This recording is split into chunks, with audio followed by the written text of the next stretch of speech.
Salut les filles. Bon, je vous fais une visite en direct. Euh, Là, j'avais envie de vous parler aujourd'hui. D'abord, je voulais savoir comment vous allez. Alors peut-être que pour l'instant, il n'y a personne de connecté, mais c'est pas grave. Je vais quand même vous faire ce direct et vous aurez l'occasion de le lire, de l'écouter un peu plus tard quand vous serez disponible. Euh, En fait, nous sommes mercredi aujourd'hui, 14 juillet, jour de fête. Peut-être que vous vous préparez à aller faire la fête ce soir. En tout cas, moi j'ai bossé et j'avais envie de vous faire un petit direct rapide. Hello, un direct rapide sur le syndrome de la salle d'attente, donc sur l'attente. Et parce que c'est quelque chose qui revient souvent, l'attente. Et pour commencer, tiens, je sais pas qui est là, coucou. Voilà, fais-moi un message qui est présente, t'es la seule là pour l'instant. Donc, bienvenue à ce live sur le syndrome de la salle d'attente. Donc, première question que j'aurais à poser, c'est combien de temps, combien de fois est-ce que vous passez à combien d'années, combien de mois, combien de jours vous passez à attendre le message de l'élu, du Messie, de la personne avec qui vous êtes, avec qui vous pensez que vous avez une relation. Peut-être vous avez même tous les symptômes, toutes les conditions, que vous êtes avec cette personne-là depuis des mois, des années, mais que vous passez votre temps à attendre des messages, à consulter votre téléphone, à attendre un message, à consulter, à vérifier même vos téléphones pour voir éventuellement s'ils fonctionnent. Parce que vous êtes là, vous êtes en mode attente et vous attendez un signe d'attention, un signe d'amour, un signe de considération, un engagement de la personne avec qui vous êtes. Et ça, moi, j'ai vu à discuter avec, à échanger avec des femmes et depuis toutes ces années-là, ça peut durer très longtemps. Certaines attendent toute une vie. Ça peut être soit parce que des hommes qui ne s'engagent pas, qui trouvent, en fait, qui ont toujours des très bonnes raisons pour ça, pour ne pas s'engager, des problèmes familiaux, des problèmes de travail, peut-être même qu'ils sont encore déjà mariés, ou peut-être qu'ils donnent des raisons, mais qui paraissent floues, mais dont vous vous contentez parce que vous ne pouvez pas avoir plus. Et je dis vous, mais moi aussi, je fus cette femme-là. Moi, je me rappelle avoir passé un week-end entier à attendre que mon chéri de l'époque vienne me chercher parce qu'on avait prévu de partir en week-end et j'ai passé mon week-end avec la valise à côté de moi à attendre. Voilà, donc je l'ai fait. Donc je sais pertinemment que ça existe et qu'on peut, on y croit à ce moment-là, on y croit et on veut pas voir la vérité. Donc, on veut pas voir la vérité et on se raconte plein d'histoires et on croit toutes les excuses. Et est-ce que c'est normal ça? Est-ce que c'est normal? Avec le recul et avec tout ce travail que j'ai pu faire sur moi, bah aujourd'hui je me dis mais non, c'était pas normal que j'attende tout un week-end comme ça. Et malheureusement, c'est des choses qui arrivent encore très très souvent. Et c'est quoi les conséquences de ça? Bah, les conséquences, c'est que bah, c'est de la frustration, c'est de la déception, mais de la frustration, c'est de la perte d'estime de soi, c'est aussi du désespoir qui s'installe finalement petit à petit et jusqu'au jour où paf paf paf c'est la cocotte minute et c'est pour ça que je l'appelle le syndrome de la salle d'attente parce que je sais que ça c'est un syndrome que beaucoup de femmes attendent. Alors les raisons de ça, en fait moi j'ai envie de vous dire il y a deux raisons. La première raison c'est que forcément il y a une fausse croyance. La fausse croyance c'est que attendre, c'est patienter et que pour donner toutes ses chances à une relation pour qu'elle réussisse, c'est de devoir patienter, être patiente. Or, là, et en se disant ça, on se dit, ben, en étant patiente, ben, on donne toutes les chances à la relation de réussir et de fonctionner. Sauf que c'est pas vrai parce que cette croyance-là, en fait, cette croyance-là, elle n'est pas valable tout le temps. Il faut d'abord aller voir à la base comment est cette relation. Est-ce que réellement on est dans une relation de couple épanouie, de réciprocité, de respect mutuel, d'échange, de transparence? Et auquel cas, quand on est dans cette relation-là, oui, quand un couple, c'est pas le bonheur tous les jours et sans arrêt, c'est pas tous les jours c'est pas le monde des bisounours à quelque part. Un couple, c'est des beaux moments, mais c'est aussi des moments d'épreuve parfois qu'on peut traverser ensemble. Oui, dans ce cas-là, ça vaut le coup de patienter et ça vaut le coup de faire ce qu'il faut pour dépasser cette épreuve-là. La patience est en effet un allié à la construction d'un couple, mais qui est sur des bases solides, des bases de, comme je le disais tout à l'heure, d'amour, de réciprocité, d'épanouissement, de bienveillance, de partage, de transparence.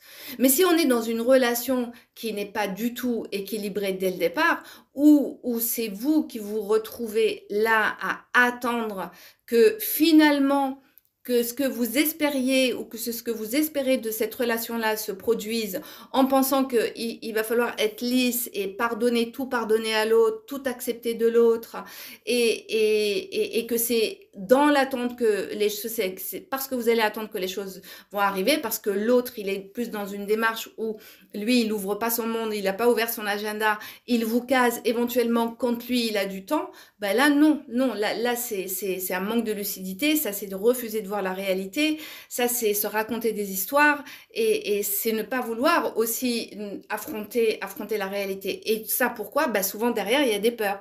Ben, il y a les peurs de pas rencontrer quelqu'un, les peurs de se retrouver seul, les peurs de rater quelque chose.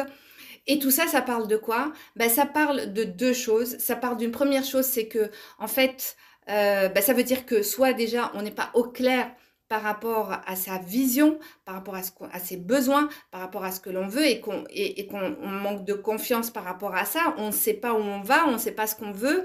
Donc, on va un peu au petit bonheur la chance et quand on trouve quelque chose qui nous paraît plus ou moins intéressant, on est capable de tout supporter pour aller jusqu'au bout. Et donc là, c'est clairement un manque d'affirmation de soi. Donc ça, c'est une première chose. La deuxième chose, alors là, je vais être un petit peu peut-être directe, mais c'est aussi mon rôle d'être coach et d'apporter de la lumière et de vous aider à prendre conscience. Et c'est souvent le cas, les comportements qu'on reproche aux autres, souvent sont des comportements que nous-mêmes, nous avons mais dont qu'on ne réalise pas, soit que nous avons ou soit dont on a peur qu'on rejette. Hein. Par exemple, pourquoi? Parce que l'autre, c'est quand on est dans une relation, quand on est confronté à une relation, qu'on vit quelque chose de difficile dans cette relation-là, souvent, ce qui se passe, ce qu'on reproche à l'autre, c'est vraiment son miroir. C'est le miroir de soi. C'est que cette chose-là, la perception qu'on a de l'autre, c'est que soit c'est quelque chose qu'on refuse de soi, qu'on ne veut pas voir. Par exemple, je prends un exemple qui est en dehors de la relation. Si je n'aime pas si je ne supporte pas les gens qui sont en colère, par exemple, ça m'est arrivé des fois d'entendre des personnes me dire ça, qu'elles ne supportent pas des gens qui sont colériques et qui se mettent en colère. C'est que, et souvent quand je demande, et toi par rapport à la colère, comment tu es? Ben souvent, c'est parce que la personne, elle a peur de l'expression de sa colère. Elle a peur de ne pas maîtriser sa colère. Donc quand elle voit quelqu'un qui est dans la colère, ben forcément c'est quelque chose qui va la faire réagir et qu'elle va rejeter. Et ben c'est exactement pareil. Quand vous êtes là à reprocher, enfin à reprocher entre guillemets, en tout cas à être déçu et à reprocher le fait que les hommes avec qui vous êtes ne s'engagent pas, d'accord? Par exemple, si je prends ça, cet exemple-là, le manque d'engagement que vous pouvez recevoir, vivre vis-à-vis des hommes. Un manque d'engagement, c'est quoi? Ça veut dire que c'est quelqu'un qui ne vous fait pas une place dans sa vie. Ça veut dire que c'est quelqu'un qui ne vous dit pas oui. Ça veut dire que c'est quelqu'un qui ne rentre pas dans la relation complètement, qui ne se positionne pas. C'est ça que ça veut dire. Et là, j'ai envie d'aller vous poser cette question-là et vraiment, je vous invite à y réfléchir. Allez voir dans tous les espaces de votre vie, c'est-à-dire que pas simplement en amour, allez voir au travail, avec vos amis, avec toutes les personnes extérieures avec qui vous pouvez être en lien, des personnes directement ou indirectement, comment vous réagissez, comment vous répondez quand on vous sollicite. Est-ce que vous êtes direct? Est-ce que vous créez un espace? Est-ce que vous êtes capable de vous positionner clairement? Est-ce que vous dites oui clairement? Est-ce que vous dites non clairement? Est-ce que vous vous engagez facilement et vous désengagez facilement? voyez, allez voir ça. Et vous allez être surprise quand vous allez comparer, de voir, et pour l'avoir fait faire, et l'avoir fait pour moi-même d'ailleurs plusieurs fois, combien de fois j'ai réalisé que ce que je reprochais aux autres, en fait, bah, c'était moi-même des comportements que j'avais. Le fait de ne pas pouvoir choisir, de reprocher à l'autre, par exemple, de dire, voilà, il ne s'engage pas parce qu'il n'arrive pas à me choisir, bah, c'est que souvent, bah, soit on a une problématique par rapport au choix, soit soi-même on a du mal à choisir, on se positionne pas, d'accord, ou on se choisit pas. Donc, eh bien, à chaque fois, la vie va être comme ça. La vie, elle est faite ainsi, c'est-à-dire que dans l'autre, vous allez toujours rencontrer le miroir de soi, le miroir de soi. Le fait de pas, quand un homme ne vous dit pas oui clairement ou ne vous dit pas non clairement, allez voir vous-même dans vos comportements au quotidien, mais dans toutes les autres sphères de votre vie. Et soyez vraiment, là, je vous invite à être honnête avec vous et en toute transparence par rapport à vous-même. Comment vous-même vous dites oui? Comment vous-même vous dites non?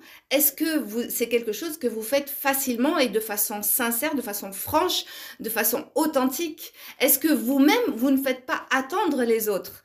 Combien de fois allez voir dans les autres sphères de votre vie? Est-ce que vous êtes au clair par rapport à vos comportements? Combien de personnes vous faites attendre parce que vous ne dites pas oui, parce que vous ne dites pas non? Vous voyez, et il n'y a pas de hasard en fait. Et c'est souvent, c'est pour ça que je dis la rencontre, c'est une conséquence. Et si vous vous retrouvez dans une position de salle d'attente, c'est que peut-être vous-même déjà, vous êtes en dehors de la relation, vous vous mettez déjà en position de salle d'attente. Parce que quand vous n'arrivez pas à vous engager clairement, parce que c'est pas facile, parce que c'est pas confortable, eh bien, ben, c'est ce que vous allez retrouver en face. Vous allez être confronté avec, vous allez rencontrer des personnes qui vont vous renvoyer ça en effet miroir, c'est-à-dire qui ne vont pas se positionner de façon claire. Donc, pour changer ça, qu'est-ce qu'il faut faire? Bah, d'abord, commencer par se changer soi-même. C'est-à-dire apprendre déjà à se positionner. Et ça demande un effort. Apprendre à choisir. C'est oui, c'est non. Apprendre à mettre des limites. Voilà, ça me convient, ça me convient pas. Et apprendre si vous avez, si et quand on recherche, qu'on a envie que les gens nous respectent, prennent soin de soi, qu'ils respectent notre temps, qu'ils respectent notre vie, qu'ils respectent notre être, eh bien, donnons l'exemple déjà en étant soi-même et à respecter aussi les autres exactement de la même manière. Là, je vous invite à aller voir exactement dans vos vies quels sont les endroits où vous comportez, vous avez exactement la même attitude que ce que vous retrouvez dans votre vie. Et c'est souvent, c'est assez impressionnant de voir qu'en réalité, eh bien, ce qu'on rejette ou ce qu'on ne supporte pas chez l'autre, ben souvent c'est quelque chose qu'on a en soi, soit qu'on n'arrive pas à le dépasser, ou soit qu'on ne veut pas regarder. Et quand on accepte d'aller regarder ça en soi, d'aller visiter ces traits de caractère et ces attitudes qui nous touchent, qui nous blessent, eh bien, quand on va regarder chez soi, où est-ce on a exactement ces mêmes comportements, eh bien, la plupart du temps, c'est là où on passe à un niveau de conscience supérieur et c'est là où on change, c'est là où on se transforme et c'est là où les autres changent et se transforment vis-à-vis de nous. Voilà, c'est ce que je voulais vous dire aujourd'hui. La salle d'attente n'est pas une fatalité. La salle d'attente est une conséquence et alors bien sûr il y a les effets extérieurs mais les effets intérieurs, donc je vous invite vraiment à aller faire une introspection intérieure et à aller voir partout dans votre vie quels sont où est-ce que vous répétez vous-même ces mêmes comportements et vous allez être surprise. Et là, c'est le début de la transformation et là, c'est le début où vous allez pouvoir changer. Donc, voilà, c'était une courte intervention. Donc, s'il y a des messages, si vous voulez me poser une question, n'hésitez pas par rapport à cette salle d'attente, une explication. Voilà, bon, a priori non. En tout cas, merci pour celles qui sont passées. Et puis, je vous dis, là, je vais m'arrêter là et je vous dis à demain sur un autre sujet. Cette semaine, j'ai prévu de faire une vidéo, un direct par jour, chaque jour. Super, merci. Donc, jusqu'à dimanche. Voilà, des courts passages comme ça, quand l'énergie sera là. En tout cas, une par jour, ça c'est certain. Bien, je vous souhaite c'est une mouche. Je vous souhaite un beau 14 juillet. Amusez-vous et aussi, ça c'est bien de s'amuser aussi parce que c'est pas tout juste de travailler sur soi. C'est important de travailler sur soi, mais de s'amuser aussi, c'est bien aussi. Et avant d'aller vous amuser, pensez à faire cet exercice et faites-moi des retours. N'hésitez pas à m'écrire en message privé pour me faire vos retours de ce que vous avez trouvé. Je serai, vous serez étonnés et moi je serai ravie de vous accompagner sur ce que vous avez trouvé. À très vite.